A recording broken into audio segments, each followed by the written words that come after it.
मी अरुण घोडके शिवचिंतन शिवपूर्व कालापासून देश कोकण आणि घाटमाता या भागामध्ये किल्ल्यांचे जाळे पसरले होते.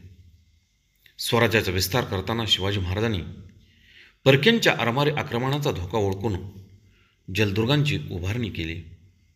त्याचप्रमाणे ज्या गिरिदुर्गांच्याकडे अनेक राज्यकर्त्यांचे दुर्लक्ष झाले होते, अशा गिरिदुर्गांचा उपयोग महाराजांनी राजकीय हालचाली करण्यासाठी केला.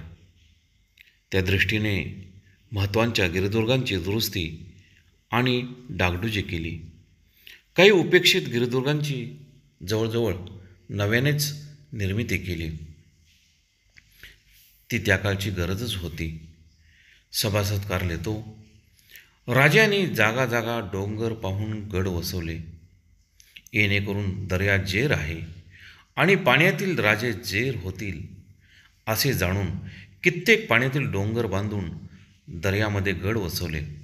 जोवर पाण्यातील गड असतील तोवर आपले नाव चालेल असा विचार करून अगणित गड जंजिरे जमिनीवर व पाण्यात वसवले असे अमात्यकार लिहितात. किल्ल्यांची डागडुजी करताना, एखादा किल्ला नव्यानं उभारणी करताना त्या ठिकाणी महाराजांनी एक आगळ्या वेगळ्या स्थापत्यकलेचा उपयोग केला. गिरिदुर्गांच्या बाबतीत तर शिवकालामध्ये स्वतंत्र शास्त्रच निर्माण केले. त्याला गिरिदुर्ग शास्त्र असे म्हणतात. बहुत काय बोलणे, राम कृष्ण हरी.